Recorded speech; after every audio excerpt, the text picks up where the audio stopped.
시청자 여러분, 안녕하십니까? 여기는 이영기의 독일 TV입니다. 오늘 제목은 2022년 새해를 맞이하면서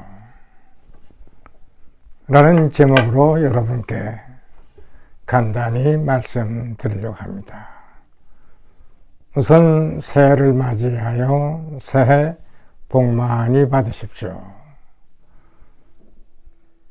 저의 유튜브 경청해 주신 데에서 대단히 감사드립니다. 코로나의 위기 속에서도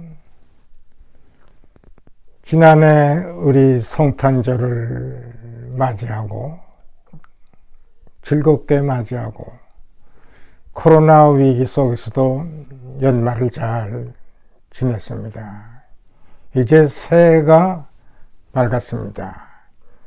우리 다시 희망을 찾을 날이 왔다고 저는 봅니다.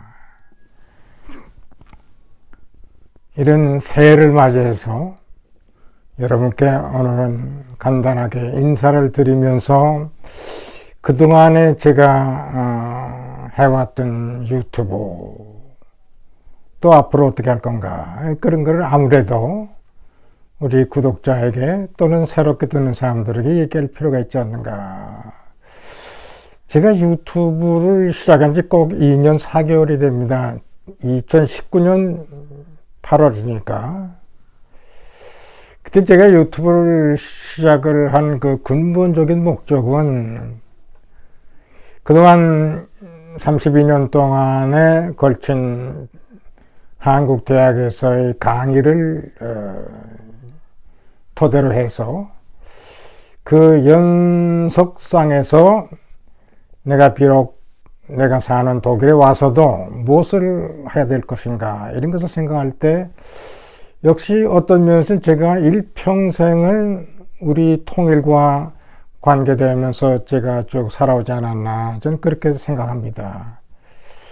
그래서 우리 통일을 위한 연구야말로 비록 제가 대학 강단을 떠났더라도 독일에 이렇게 조용히 마지막 생애를 보내면서 계속해야 되지 않냐 이제 그런 생각에서 유튜브를 시작을 했습니다. 그리고 무엇보다도 독일이라는 나라가 가장 분단국 중에서 자유와 평화 속에서 통일한 어느 여타 분단국보다도 가장 모범적인 그런 사례가 되지 않았나 이제 그렇게 생각이 되는 거죠. 독일 통일은 자유와 평화 속에서예요. 이게 얼마나 무엇입니까? 우리도 그걸 본받아야죠. 어떻게 우리가 비에트남을 본받고 우리가 어떻게 예멘을 본받을 수 있어요? 자유와 평화 속에서 통일된 독일. 40년 만에 독일이 통일이 되면서 그 후 통일된 이후 지금 30년의 세월이 흘렀어요. 그래서 제가 유튜브를 하면서 이 세계에서 거의 모범적인 국가라고 볼 수 있는 독일의 정치제도, 경제적인 성장, 사회적인 정의를 바탕으로 하는 사회, 독일 사회, 고도로 발달한 독일 문화, 또 최대로 발달한 축구의 나라, 스포츠의 나라, 또 어디 가나 아름다운 환경을 제공하는 여행의 나라, 여행의 나라라고도 볼 수 있는 이런 독일에 대해서 여러 가지 우리나라 사람들에게 알리는 것이 중요하지 않나. 물론 독일이라고 해서 완전한 건 없습니다. 또 우리의 좋은 점이 뭔가를 우리는 또 독일에게도 알려야 된다고 저는 봅니다. 우리 동양의 이런 유교 사상에서 오는 예의범절, 이것은 우리가 세계적으로 하나의 모범 사례가 되지 않나. 저는 그렇게도 봅니다. 이제 그동안 2년 4개월 하면서 제가 느끼는 것이 이제는 내가 자유의 사람으로 하나의 자유의 저널리스트가 된 기분입니다. 나는 완전히 한 자유로운 사람으로서 모든 면에서 제가 말할 수 있는 말, 할 수 있는 일, 이런 것을 제가 독자적으로 만들어서 행동할 수 있는 그런 위치에 있지 않나. 굉장히 저는 자유로운 사람이 된 겁니다. 독일 얘기라고 해서 제가 독일의 얘기를 좋은 것만 얘기할 수 없잖아요. 또 비판적인 것도 있고. 오히려 독일 사회에서 독일인들에게 너희는 이거 이렇게 하라 하고 저는 말하고 싶어요.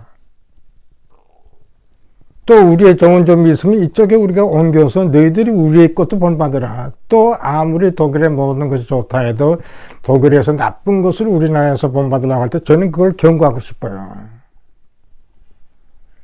우리나라는 전 세계에서 일어나는 일들을 하루가 멀다 하고 받아들이려고 하는 것 같더라고. 그리고 서양 세계에서 일어나는 일은 모두가 다 좋은 것처럼 보이는 경우도 있어요. 다 절대 좋지 않습니다. 다. 우리가 좋은 것만 받아들여야 돼요. 나쁜 것까지 받아들일 없어요. 또 우리가 좋은 점은 우리가 이쪽에 오히려 옮겨줘야 돼요. 그런 가운데서 저는 앞으로도 저희 기본적인 목표와 여러 가지 좋은 점, 나쁜 점, 많은 스토리들을 제가 연구를 해서 우리나라에게 전달할까 합니다. 또 그것이 저에게는 굉장한 즐거움을 주기도 해요. 제가 할 일이 있잖아요. 사람은 나이가 들어도 할 일이 있어야 돼요. 생활 목표가 있어야 돼요. 그렇지 않으면 지루합니다. 특히 많은 사람들이 특히 코로나를 맞이하면서 외롭게 지나고 사람과의 접촉이 두절이 되고 많은 사람들이 죽어나가고 그런 걸 제가 많이 지금 보고 있습니다. 그러나 사람이 자기들대로의 어떤 생활 목표가 뚜렷하면은 지루하지 않아요. 저는 지금 조금 더 지루한 것을 느끼지 못합니다. 그리고 우리가 모든 것을 배우는 자세가 좀 필요하다고 봐요. 그냥 일반적인 취미 이것보다는 뭔가를 저희가 목표를 세우고 뭔가를 배우는 자세. 그래야 지루하지 않아요. 오늘날 세계는 세계화 시대에서 영어는 누구나가 다 해야 할 필수 과목이 돼버렸어요. 우리 어린이에서부터 늙은이 이르기까지 영어를 우리가 배워야 돼요. 영어 회화를 배워야 돼요. 그러면 제가 갖고 있는 아이패드만 가지고 있어도 얼마나 영어 회화를 배울 수 있는 거예요. 근데 영어 회화를 그냥 취미로 배우면 안 돼요. 나는 영어 회화를 배운다. 배운다고 하는 목표를 가질 때 사람이 지루하지 않아요. 그러니까 새해를 맞이하면서 우리는 모두가 다 생활 목표를 세워야 돼요.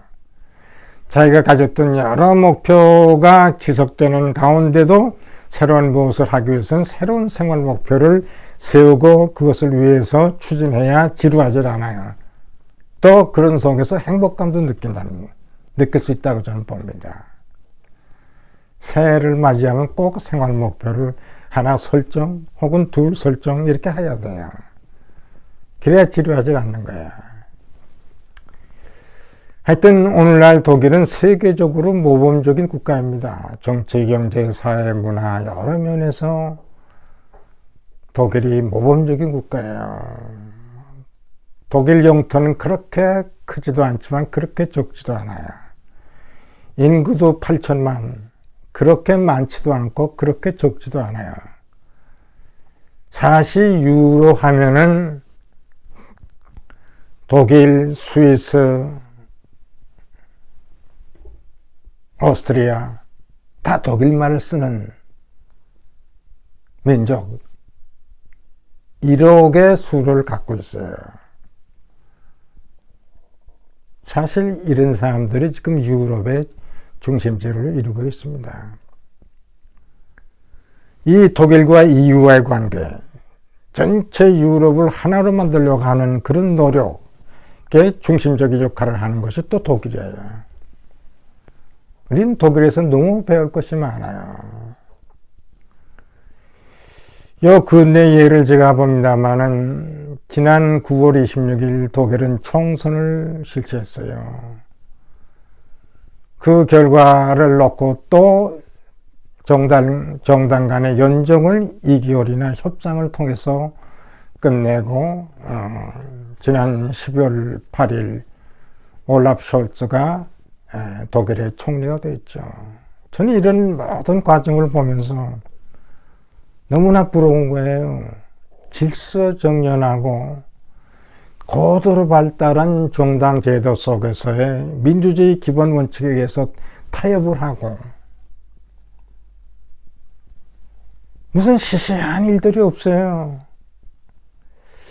지금 앞으로 우리나라 선거를 앞두고 지금 우리나라에서 전개되는 이 정치 풍토 참 부끄러워요. 왜 우리는 아직도 이런 수준밖에 되지 않을까? 그런 생각 자꾸 들더라고요. 그런 면에서도 우리는 많은 것을 독일에서 배워야겠다. 그런 생각이 들고, 제가 그런 중심에서 많은 독일의 사례들을 우리나라 사람들에게 알려야 되겠다 하는 사명감을 더 갖게 됩니다. 저는 멀리 떨어진 독일에서 그야말로 우리나라가 잘 되기를 바라는 사람입니다. 어떤 정파에 딱 집착돼 가지고 무조건 좋다 무조건 나쁘다가 아니고 우리나라 전체가 살 수 있고 우리나라가 머지않아 자유와 기본권 속에서 통일이 될 수 있도록 많이 저는 저대로 우리나라를 위해서 일하고 싶어요. 비록 멀리 떨어져 있지만 우리나라에게 좋은 소식들을 전할 수 있는 그런 역할을 새해에도 저는 여러분께 전달하려고 합니다. 자, 이 새해가 시작되면서 앞으로 이제 우리가 무엇을 할 건가를 많이 생각되는데 아데나워가 독일에서 가장 존경을 받고 있는 서독 첫 총리 아데나워가 어떤 얘기를 한 적이 있냐면은 정치에서 제일 중요한 게 용기다. 언젠가 얘기를 했을 거예요. 근데 용기는 꼭 정치에서만 중요한 게 아니고 모든 생활 영역에서 좀 중요하다고 봅니다. 아무리 힘이 약해도 나도 할 수 있다는 용기를 가질 때 성사도 가능한 거예요. 저는 그렇게 생각합니다. 이 앙겔라 메켈이 지금 16년을 통치를 마치고 이제 사인으로 지금 정치 무대에서 이제 하차했습니다. 근데 이 앙겔라 메켈이 아데나워를 굉장히 존중을 해요. 그래서 그 집무실 위에는 아데나워의 초상화가 크게 걸려져 있어요. 2000년도 앙겔라 메켈이 기민당 당수가 되면서 아데나워가 한 얘기를 한 번 얘기한 적이 있어요. 아데나워가 무엇을 얘기를 했냐면은 이 정치판에서 정치적인 성공을 하기 위하여는 절대 수세적인 입장에서는 불가능하고 어디까지나 공세적인 입장에서만 가능하다. 이걸 앙겔라 메켈은 자기 머릿속에 넣고 있었던 거예요. 오로지 정치적 공세에서만 성과를 가져온다. 16년간 집권하면서 앙겔라 메켈 얼마나 많은 경쟁자를 물리쳤어요. 그것도 동독 출신으로서 그리고 여성으로서 특별히 소독의 정치 체제를 알지 못했던 하나의 과학자로서 그런데도 불구하고 16년간의 집권을 했다는 것은 어떤 면에서는 아데나워의 교훈이 결정적인 신호탄을 던져주지 않았나 생각됩니다. 이제 앙겔라 메켈은 물러났어요.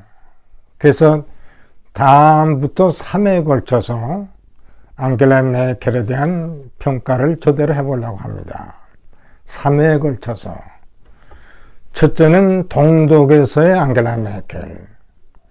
두 번째는 앙겔라 메켈과 콜과의 관계. 그 후 16년간의 정치 철학. 이렇게 3회에 걸쳐서 앙겔라 메켈에 대한 평가를 제대로 다음 일요일부터 제가 해볼까 합니다. 조금 전에 얘기했습니다마는 우리에게 제일 필요한 것은 어떤 면에서 용기라고 봅니다. 새해도 자포자기 하지 말고 계획을 세우고 결코 나도 할 수 있다 하는 그런 용기를 여러분께 가져주기를 저는 기원합니다. 여기에 덧붙여 얘기한다면은 석양격언에 뜻이 있는 것에 길이 있다. 참 멋있는 말이에요. 새해를 맞이하면서 뜻을 가질 때 거기에 응당한 길도 나오지 않겠나. 용기와 의지 이런 것이 중요하지 않나. 그런 걸 생각하면서 여러분 앞으로 여러분이 계획하는 모든 일들이 다 잘 되기를 기원하면서 오늘은 간단히 여러분께 새해를 맞이해서 인사를 드린 바입니다. 해피 뉴 이어.